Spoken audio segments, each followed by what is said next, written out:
estimated 1 million camels are roaming across Australian deserts, causing environmental havoc.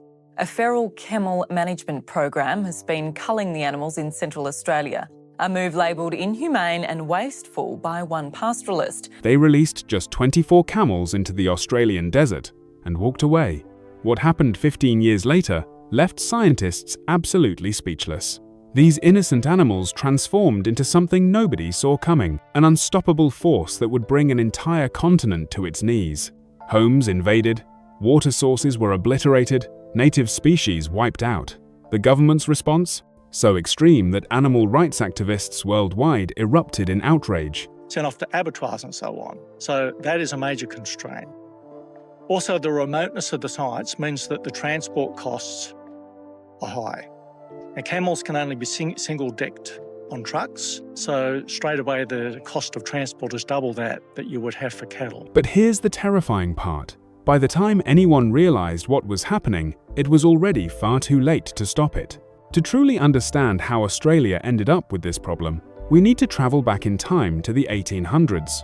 Picture Australia in that era. It was a vast, largely unexplored continent with enormous potential, but also enormous challenges.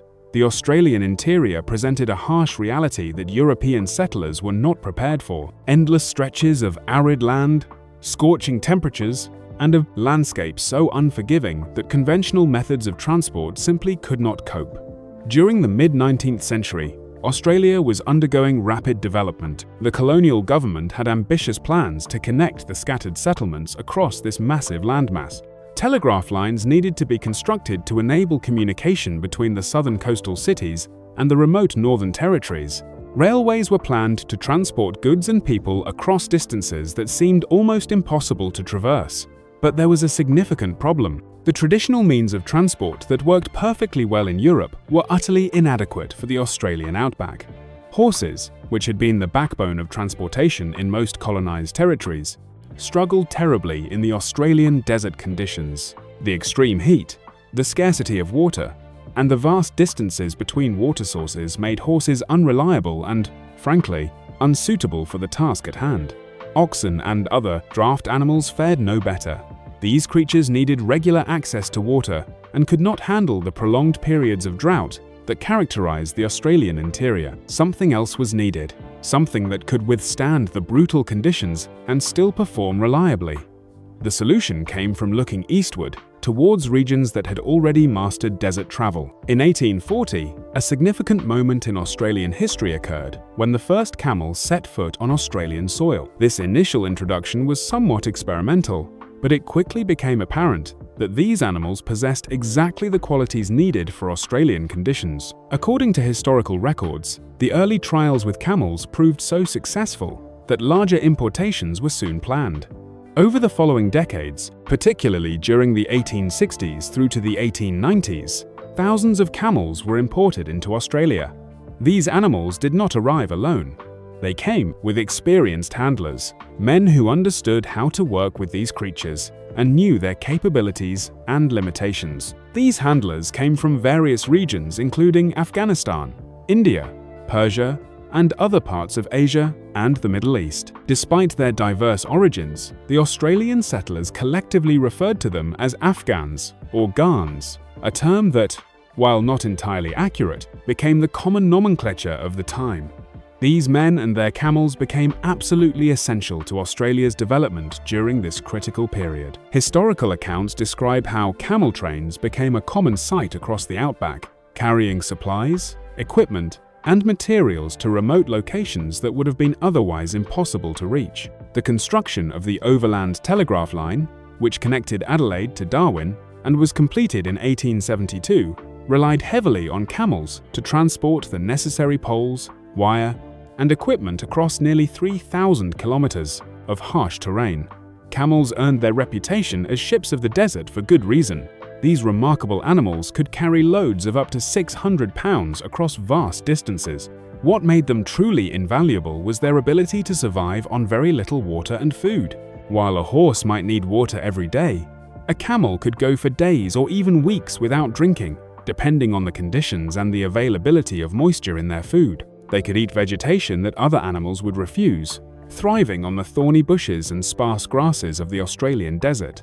The camel trains became the lifeline for remote settlements, mining operations, and exploration expeditions. They transported everything from food and water to mining equipment and building materials. Without these animals, many of the pioneering efforts in the Australian interior would have been delayed by decades or might not have happened at all. The role of camels in opening up the continent to European settlement cannot be overstated. They were not just helpful, they were absolutely critical to Australia's development during the latter half of the 19th century. The handlers who worked with these camels were skilled professionals who understood the animals intimately. They knew how to load them properly, how to navigate the trackless wastes of the interior, and how to find water in seemingly barren landscapes. Many of these men settled in Australia, establishing themselves as essential members of frontier communities. Some historical sources suggest that at the peak of the camel transport era, there were between 2,000 and 4,000 Afghan cameleers working across Australia. The relationship between the Australian settlers and the cameleers was complex. While the cameleers provided an absolutely essential service, they often faced discrimination and prejudice. Despite these social challenges, their contribution to building the infrastructure of colonial Australia was immense, undeniable. Towns in the outback depended on regular camel trains for supplies, and many exploration expeditions into uncharted territories would have been impossible without camels and their experienced handlers. For several decades, this arrangement worked remarkably well. The camels thrived in conditions that closely resembled their native habitats in Central Asia and the Middle East. Australia's arid interior, with its sparse vegetation and extreme temperatures, was actually ideal for these hardy animals. They were perfectly suited to the environment, perhaps even more so than in their original homelands where they faced natural predators and competition from other large herbivores. By the turn of the 20th century, it is estimated that there were between 15,000 and 20,000 camels working across Australia. These animals had become so integral to outback life that it seemed impossible to imagine how things had functioned before their arrival. Remote settlements, pastoral, stations, and mining operations all relied on the regular arrival of camel trains. The network of camel routes crisscrossed the interior, creating invisible highways across the desert that connected the isolated outposts of European civilization. But nothing remained static forever, and significant changes were on the horizon that would transform the role of camels in Australia completely. The very progress that camels had helped to build was about to make them obsolete. The early 20th century brought dramatic changes to Australia, changes that would seal the fate of thousands of camels and set in motion an ecological disaster that nobody could have predicted. The Industrial Revolution, which had already transformed Europe and North America, was now making its presence felt in the Australian outback. Technological progress, that relentless force of modernity, was about to render an entire industry obsolete almost overnight. Motor vehicles began appearing on Australian roads in the early 1900s. At first, these automobiles were unreliable and expensive, limited mainly to urban areas and well-maintained roads. But technology advanced rapidly, and by the 1920s, motor trucks were becoming increasingly practical for outback transportation. These vehicles could cover distances faster than camel trains, and while they required fuel and maintenance, they did not need to be fed, watered, or rested in the same way animals did. The economics of transportation were shifting decisively in favor of motorized transport. Simultaneously, the railway network was expanding across Australia. Lines that had been built with the help of camel transport were now making that very transport unnecessary. Railways could move larger quantities of goods more quickly and efficiently than any animal-based system. Remote settlements that had once depended entirely on camel trains now had access to rail connections. The infrastructure that camels had helped to build was now replacing them. By the 1920s and 1930s, the writing was on the wall for the camel transport industry. Demand for their services plummeted. The cameleers, who had once been essential workers, found themselves with dwindling opportunities. Many of these men, who had made Australia their home, had to seek other forms of employment or return to their countries of origin. Some successfully transitioned to other occupations, but the unique skills of camel handling that had been so valuable for decades were suddenly worthless in this new mechanized era. This left Australia with a significant problem. There were thousands upon thousands of camels that were no longer needed. These animals had been imported specifically for work, and now that work had disappeared, maintaining large numbers of camels required resources, land, and ongoing care. For owners facing economic hardship due to the collapse of their industry, keeping these animals was simply not feasible. The decision had to be made about what to do with them. The solution that was adopted seemed straightforward at the time, though with the benefit of hindsight, it appears almost incomprehensibly short-sighted. Rather than attempting any systematic management of the camel population, owners simply released their animals into the wild. Thousands of domesticated camels were set free to wander into the vast expanses of the Australian interior. Some were released deliberately, others simply wandered off when their handlers could no longer care for them. The scale of this release is difficult to pin down precisely, but historical estimates suggest that between 5,000 and 10,000 camels were released or escaped during the decades following the decline of the camel transport industry. At the time, this probably seemed like a reasonable approach. Australia had vast uninhabited spaces where the camels could presumably live out their lives without causing problems. Nobody imagined that these few thousand animals would survive, let alone thrive and multiply. After all, these were domesticated animals being released into an unfamiliar wild environment. Conventional wisdom might have suggested that most would perish, but conventional wisdom failed to account for several crucial factors. First and foremost, the Australian desert was not actually unfamiliar to these animals at all. It closely resembled the arid environments of Central Asia and the Middle East, where camels had evolved over millions of years. The climate, the vegetation, and the terrain were all well within the camel's range of adaptation. In fact, in some ways, the Australian desert was even more hospitable than their ancestral homelands. The second critical factor was the complete absence of natural predators. In Asia, camels faced threats from large predators such as tigers, wolves, and even lions in some regions. These predators kept wild camel populations in check, preventing them from growing too rapidly. But Australia's ecosystem had evolved in isolation for millions of years. The continent had no large predatory mammals. The dingo, Australia's largest land predator, posed no threat to adult camels. For the released camels, Australia was a paradise, free from the dangers that would have limited their numbers in their native habitats. The third factor was food availability. While the Australian desert might appear barren to the untrained eye, it actually contains a surprising diversity of plant life adapted to arid conditions. Spinifex grasses, various species of acacia, salt bushes, and numerous other drought-resistant plants dotted the landscape. For camels, which are remarkably unparticular eaters capable of consuming thorny, tough vegetation that other herbivores reject, this represented an abundant food source. They could browse on plants that native Australian animals either could not or would not eat. Water, while scarce in the outback, was not entirely absent. Natural springs, waterholes, and seasonal rivers provided enough moisture for camels to survive. Remember, these animals have extraordinary adaptations for water conservation. A camel can drink enormous quantities of water when it is available, up to 200 liters in a single session, and then survive for extended periods without drinking again. Their bodies can tolerate levels of dehydration that would kill most other mammals. Research has shown that camels can lose up to 40% of their body weight through dehydration and then rapidly rehydrate without suffering organ damage, a feat that is almost unique among large mammals. The released camels did not just survive, they flourished. Within a few years, reports began emerging of wild camel sightings in remote areas. These were not the original animals that had been released, but their offspring. The camels were breeding successfully in the wild, and their population was growing. Initially, this growth was slow and barely noticed. A few thousand camels scattered across the vast Australian interior were easy to overlook.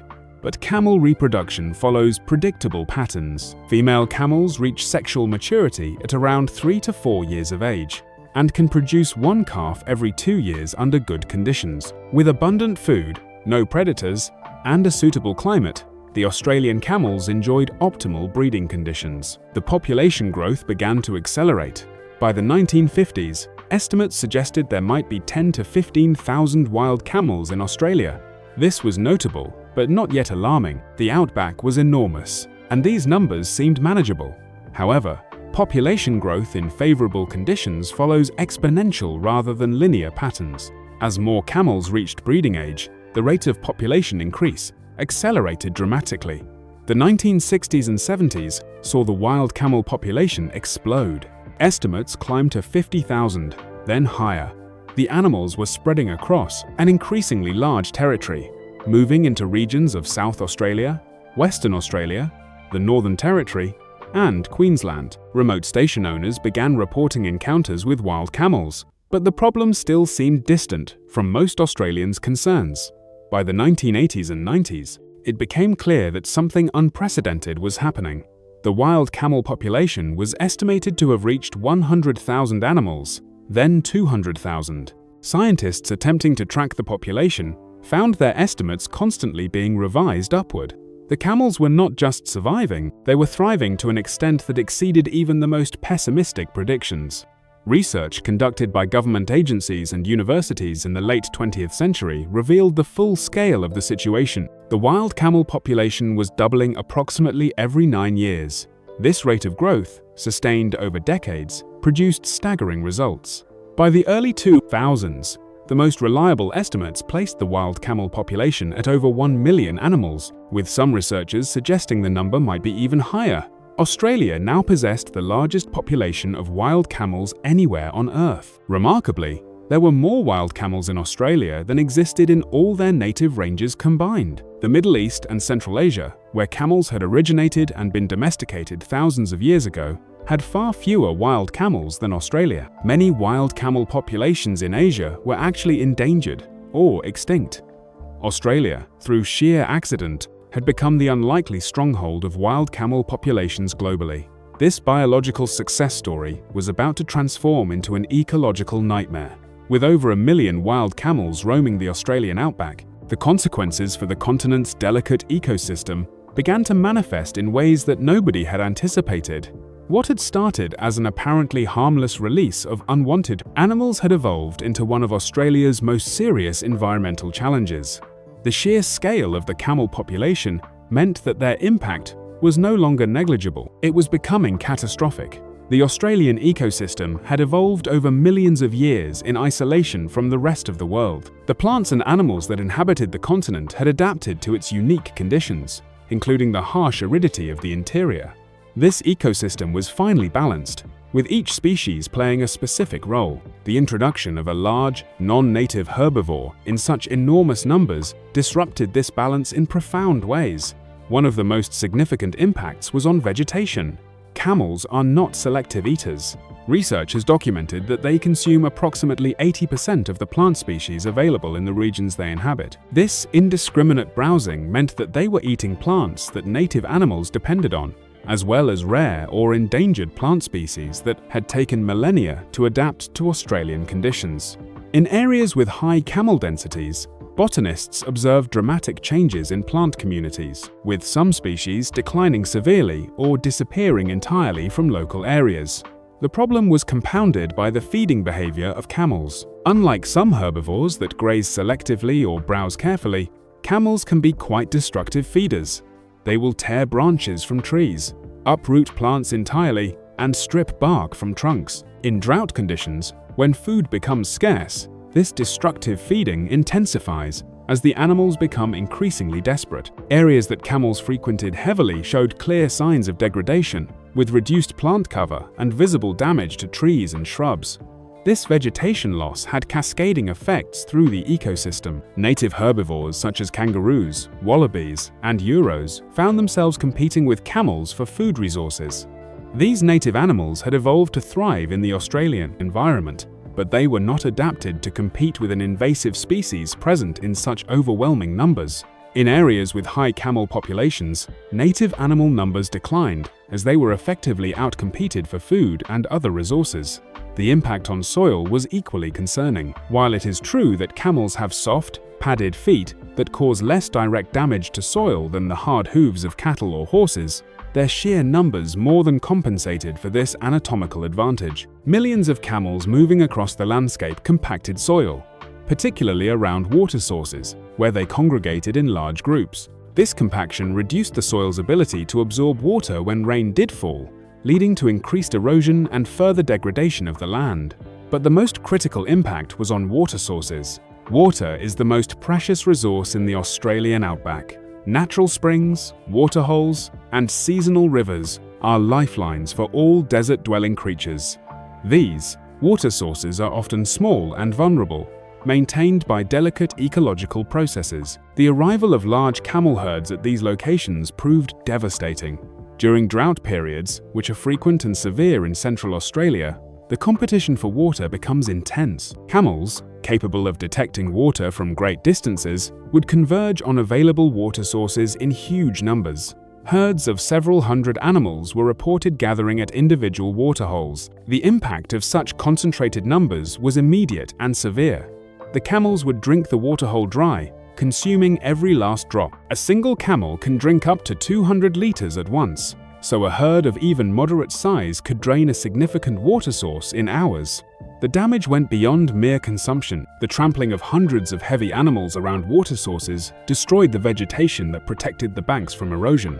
The surrounding area would be churned into mud, which then contaminated the remaining water.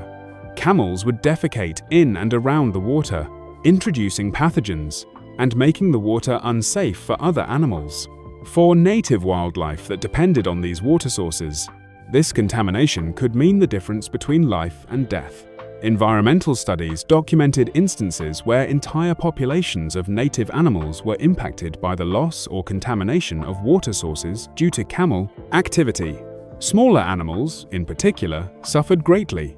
Birds, reptiles, and small mammals that relied on specific waterholes found them either destroyed or rendered unusable. Some water sources that had sustained wildlife for thousands of years were effectively eliminated by camel impact.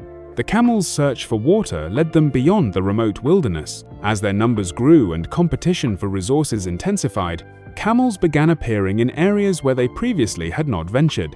Remote pastoral stations, small outback settlements, and isolated homesteads started experiencing camel incursions. These visits were not peaceful. Desperate for water, particularly during severe droughts, camels would do significant damage in their attempts to access it. Farmers and station owners reported camels destroying fencing in their search for water. Fences that stretched for miles across properties, essential for managing livestock, were knocked down or pushed over. Repairing this damage was costly and time-consuming. In some cases, the same fences would be destroyed repeatedly by different camel herds, making maintenance almost futile. Water infrastructure became a particular target. Camels learned that pipes, tanks, and pumps meant water was nearby. They would damage or destroy this equipment in their attempts to access the water. Pipes would be torn up, tanks knocked over, and pumps broken. For properties that depended on this infrastructure to sustain their livestock operations, the damage caused by camels represented significant financial losses. Some of the reported incidents bordered on the absurd, though they were far from amusing for those affected. Camels, in their desperation for water, would break into buildings. There are documented cases of camels breaking down doors or forcing their way through windows to access water inside homes.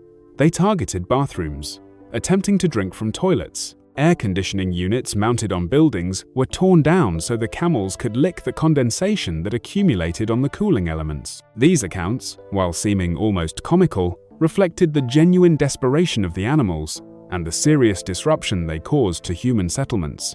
The agricultural sector bore the brunt of the economic impact. Camels emerging from the desert would descend on farms and pastoral properties, particularly during droughts, when food in the wild was scarce. Crops were trampled and consumed. Fields that represented months of work and significant investment could be destroyed in a single night by a passing herd. For farmers already struggling with the challenges of agriculture in marginal environments, the additional burden of camel damage was sometimes enough to push them into financial ruin. The situation was especially difficult because the damage was unpredictable. A property might go years without seeing a single camel, then suddenly face repeated incursions as migration patterns or resource availability changed. This unpredictability made planning and protection extremely difficult. How do you defend against a threat that might appear anywhere at any time, across vast distances? By the early 2000s, the Australian government could no longer ignore the problem. The camel had been officially classified as a pest species. a designation that carried significant implications. This classification acknowledged that camels were causing serious environmental and economic damage and that action needed to be taken to control their population. The question was what form that action should take. In 2009, the government launched a comprehensive population control program. After extensive consultation with scientists, land managers, and other stakeholders, the decision was made that the most effective method of population control would be aerial culling. This involved using helicopters to locate camel herds in remote areas and employing trained shooters to reduce their numbers. The program was systematic and large-scale, targeting hundreds of thousands of animals over several years. The decision to implement aerial culling sparked immediate and intense controversy. Animal welfare organizations around the world condemned the program as cruel and inhumane. Images and footage of the culling operations were distributed widely through media channels, generating public outcry. Critics argued that the camels were being punished for a problem that humans had created. The animals had not asked to be brought to Australia, nor had they chosen to be released into the wild. Now they were being killed en masse for simply doing what came naturally to them, surviving and reproducing. Supporters of the program countered that there were no viable alternatives. The scale of the problem was simply too large for other methods to be effective. Relocating over 1 million camels was logistically impossible and prohibitively expensive. Sterilization programs, while more humane in principle, could not be implemented on the necessary scale in such remote and harsh terrain. The government maintained that aerial culling, while regrettable, was the only practical method to prevent even greater ecological damage.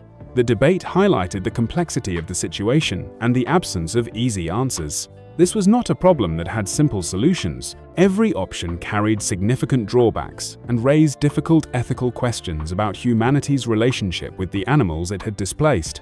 There were attempts to find commercial solutions that might offset some of the costs while reducing camel numbers. Entrepreneurs and business people proposed various schemes to turn the pest into a profit. The most prominent of these ideas involved harvesting camel meat for consumption and export. Camel meat is lean, healthy, and in demand in certain markets, particularly in the Middle East, where it is a traditional food. On paper, creating a camel meat industry seemed like a win-win solution. However, the reality of implementing such an industry proved far more challenging than anticipated. The logistics of operating in the Australian outback are extraordinarily difficult. The camels were scattered across vast, remote areas with minimal infrastructure. Capturing wild camels, transporting them to processing facilities, and maintaining the cold chain necessary for meat products required significant investment in infrastructure that simply did not exist in most of the affected regions.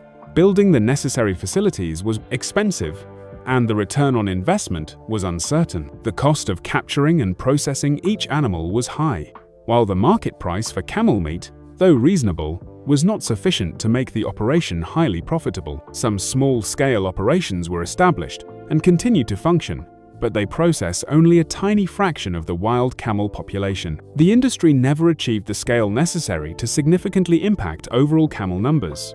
Another commercial venture involved exporting live camels for racing purposes. In countries like the United Arab Emirates and Saudi Arabia, camel racing is a prestigious and lucrative sport. High-quality racing camels can sell for substantial sums. Australian camels, particularly those descended from racing stock originally imported in the 19th century, were sometimes in demand. However, this market was extremely limited. Only a small number of animals met the specific characteristics desired for racing. The vast majority of wild Australian camels were unsuitable for this purpose. While a few hundred animals might be exported annually, this made virtually no dent in a population numbering in the hundreds of thousands or millions. These commercial ventures, while providing some economic benefit and employing a small number of people, ultimately failed to address the core problem. They were simply operating at too small a scale. The fundamental issue remained that there were far too many camels for any commercial use to absorb, and the costs of dealing with them in remote locations were prohibitively high. The government program of aerial culling continued, despite the controversy. Millions of dollars were spent annually on population control efforts. The results were mixed. The culling operations did reduce camel numbers in targeted areas, and the rate of population growth slowed. However, the program could not eliminate camels entirely. nor was that necessarily the goal. The aim was to reduce numbers to a level where their environmental impact would be manageable. The story of Australia's camels extends beyond simple questions of ecology and economics. It touches on deeper issues of culture, spirituality, and the complex relationships that different communities have with these animals. For some groups within Australia, particularly certain indigenous communities, the presence of camels has created profound dilemmas that resist easy resolution. Aboriginal Australians have inhabited the continent for over 60,000 years, developing intricate relationships with the land and its original inhabitants. Their traditional ecological knowledge encompasses detailed understanding of every plant and animal in their territories, knowledge passed down through countless generations. The arrival of camels represented the introduction of something entirely foreign to this ancient understanding. These large, strange animals had no place in the Dreamtime stories, no role in the traditional order of the world as Indigenous Australians understood it. Yet, for some Indigenous communities, particularly those whose territories overlapped with areas where Afghan cameleers had operated, camels acquired unexpected significance. Some Aboriginal people had worked alongside the cameleers in the 19th and early 20th centuries, developing relationships with both the men and their animals. Stories and memories of these interactions were preserved and passed down. In certain communities, camels became associated with important historical narratives about contact with outsiders and the transformation of traditional ways of life. More significantly, for Indigenous Australians who had converted to Christianity through missionary activities, camels carried biblical associations that gave them a kind of sacred status. Camels appear prominently in biblical narratives, particularly in stories from the Old Testament set in the Middle East. They are associated with the patriarchs, journey and pilgrimage, with divine providence in harsh desert environments. For Indigenous Christians, these biblical connections created a spiritual dimension to the camel's presence that complicated attitudes toward them. This spiritual significance created genuine internal conflict for some communities. On one hand, they could observe directly the damage that large camel populations were causing to their traditional lands. Waterholes that had sustained their ancestors for millennia were being destroyed. Sacred sites were being trampled. Plant species that had cultural and practical importance were disappearing under the pressure of camel browsing. The environmental destruction was obvious and deeply painful. On the other hand, there was reluctance to support the killing of animals that carried religious significance. The idea of participating in or endorsing the mass culling of camels felt, to some, like a kind of sacrilege. This was not a matter of simple sentimentality about animals. It represented a genuine theological and spiritual dilemma. How does one reconcile the need to protect the land with respect for creatures that appear in sacred texts? Different individuals and communities resolved this tension in different ways, but for many, it remained an ongoing source of discomfort. The camel situation also highlighted the layered nature of Australia's colonial history. The animals themselves were products of colonization, brought to serve the interests of European settlement and development. The Afghan cameleers who imported and managed them were also participants in the colonial project, though often as marginalized workers subject to discrimination and exploitation. Indigenous Australians, dispossessed of their lands by colonization, now found themselves dealing with the consequences of colonial-era decisions in which they had no voice. The camels, in a sense, represented multiple layers of historical displacement and disruption. From a broader perspective, the Australian camel story serves as a stark illustration of ecological principles that scientists have documented repeatedly across different contexts. The introduction of species to environments where they did not evolve almost always produces unexpected consequences. Australia, having evolved in isolation for millions of years, has proven particularly vulnerable to invasive species. Rabbits, foxes, cats, cane toads, and numerous plant species have all caused severe ecological disruption after being introduced to the continent. Camels simply represent one more example in a long and troubling pattern. What makes the camel case particularly instructive is the scale and the visibility of the problem. Unlike rabbits or cane toads, which are small and easily overlooked despite their vast numbers, camels are large, conspicuous animals. A herd of several hundred camels is impossible to miss. This visibility has made the camel invasion useful as an educational example, A tangible demonstration of how biological invasions can spiral out of control under favorable conditions. The exponential population growth that camels demonstrated is a fundamental principle of ecology, yet one that humans consistently fail to appreciate until confronted with its consequences. A population doubling every 9 years seems manageable in the abstract. Starting with 10,000 animals, you might have 20,000 after 9 years, 40,000 after 18 years. These numbers still seem controllable, but continue the progression, and the mathematics become alarming. After 50 years, that initial population of 10,000 becomes over 300,000. After 70 years, over 1 million. The power of exponential growth, given sufficient time and favorable conditions, is genuinely difficult for human minds to grasp intuitively. The camel situation also demonstrates the concept of ecological release.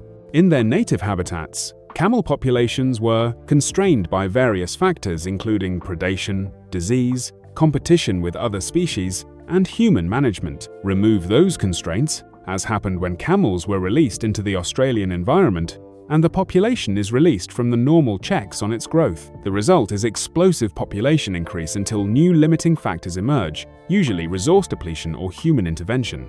Australia's response to the camel problem, controversial as it has been, represents an attempt to impose artificial limiting factors on a population that had escaped all natural controls. The culling programs essentially substitute for the predation and other mortality factors that would regulate camel numbers in their native environment. It is an imperfect solution, expensive, and ethically troubling, but it reflects the reality that once humans disrupt ecological systems, often the only way to prevent even greater damage is through ongoing, active management.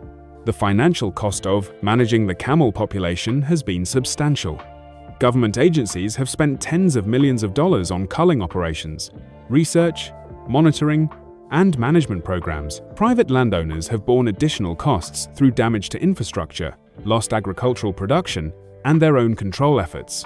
These are direct, quantifiable costs. The indirect costs, in terms of lost biodiversity, degraded ecosystems, and diminished environmental quality, are harder to calculate, but potentially much larger. Some researchers have attempted to estimate the total economic impact of wild camels on Australia. These estimates vary depending on methodology and assumptions, but figures in the hundreds of millions of dollars have been suggested. When you factor in the ongoing nature of the problem, the cumulative cost over decades becomes staggering. It represents a massive, continuing expense arising from what seemed at the time like a simple, practical decision to release unwanted animals rather than dealing with them more systematically. The question of whether the camel population can ever be truly controlled, let alone eliminated, remains open. The harsh reality is that Australia's interior is vast, remote, and difficult to access. Camels are mobile, adaptable, and capable of surviving in areas where human presence is minimal. Even intensive culling operations cannot reach every animal in every remote valley and desert plain. As long as breeding populations remain, the potential for numbers to recover exists. Some scientists argue that complete eradication is probably impossible given current technology and resources. The best that can be hoped for is ongoing management to keep numbers at levels where their environmental impact is reduced, though not eliminated. This reality means that Australia faces not a temporary problem requiring a one-time solution, but rather a permanent challenge requiring sustained effort and ongoing expenditure. The camels are not going to simply disappear. They have become, for better or worse, part of Australia's fauna. Managing their presence and minimizing their impact will require vigilance and resources for the foreseeable future, effectively forever from any practical standpoint. The Australian camel invasion stands as one of the clearest examples in recent history of humanity's limited ability to predict and control the consequences of its interventions. In natural systems, the people who imported camels to Australia in the 19th century had good reasons for doing so. They were solving a real problem, finding a practical solution to the challenge of transportation in harsh conditions. The decision to release camels when they were no longer needed seemed reasonable at the time. Nobody imagined the consequences that would unfold over the following century. This is the nature of ecological systems. They are complex, interconnected, and often respond to interventions in ways that defy prediction. Small, Actions can have enormous consequences when they interact with the right conditions and sufficient time. A few thousand released camels seemed insignificant in the vastness of the Australian outback. Given a century, those few thousand became more than 1 million, transforming from a minor footnote to a major environmental crisis. The lesson here is one of humility. Humans, despite our technological capabilities and scientific knowledge, remain limited in our ability to foresee how our actions will ripple through complex systems over long timescales. We think we understand the world well enough to manipulate it safely, to introduce species, alter habitats, and reshape ecosystems according to our needs and desires. Yet time and again, we are confronted with unintended consequences that remind us of how much we do not know and cannot predict. The camel story is also a reminder that environmental problems, once created, are extraordinarily difficult to reverse. It is far easier to introduce a species than to remove it. The effort required to reduce the camel population and the resources expended in doing so dwarf what it would have cost to manage the animals properly when they were first rendered obsolete. Prevention, as the old saying goes, is worth vastly more than cure. But prevention requires foresight and prudence, qualities that humans have historically demonstrated in insufficient measure. In the end, Australia's struggle with its camel population is not a story of victory or defeat in any simple sense. It is a story of ongoing management, of persistent effort to mitigate the consequences of past decisions, of learning to live with and manage a problem that cannot be completely solved. The camels are still there, still reproducing, still impacting the environment. The culling continues, the monitoring continues, the expenditure continues. This is the reality of biological invasion. There are no quick fixes, no easy answers, only the hard work of managing consequences that will persist for generations. What can the rest of the world learn from Australia's experience? Perhaps the most important lesson is the critical importance of biosecurity and careful consideration before introducing any species to new environments. What seems like a good idea at the time, what appears to solve an immediate problem, may create far larger problems in the future. The second lesson is about responsibility. Having created this situation, Australia has a moral obligation to manage it as best as possible, despite the cost and difficulty. Simply abandoning the problem is not an option. The environmental damage would only accelerate. The suffering of both native species and the camels themselves would increase. The Australian camel saga continues to unfold.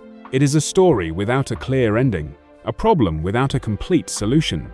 It serves as a powerful reminder of the long-term consequences of short-term decisions and of humanity's often fraught relationship with the natural world we both depend upon and so frequently disrupt.